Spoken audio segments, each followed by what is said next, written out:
Ramai sangat chat ni. Pening kepala. Pening kepala.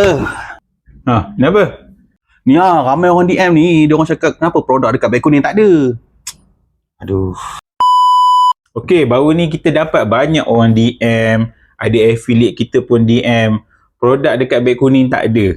Sebab baru ni kita ada masalah sikit dengan TikTok. Jadi produk yang hot selling tu yang tak ada. Swiss gel kita kena. Swiss gel botol besar, botol kecil. Swiss gel lemon semua kena. Swiss gel combo duo pun kena. Semua yang berkaitan dengan nama Swiss gel, herba, gel kita semua kena. Jadi saya minta maaf bagi pihak syarikat untuk masalah ni. So kita dah come out dengan satu solution. Untuk customer kita dah readykan TikTok Shop baru. So korang dah boleh beli macam biasa.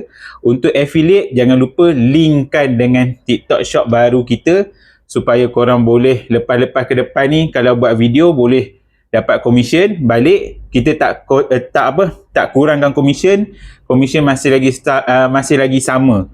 Kita tak kurangkan pun commission tu. Masih lagi maintain sama. Kita support juga dengan JMV Max.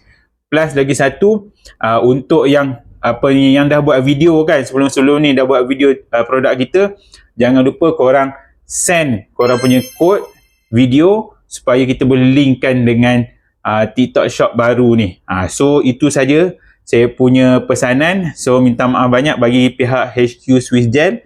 So saya harap ke depan ni insya-Allah benda ni tak berlaku lagi. Itu saja daripada saya. Terima kasih atas support korang.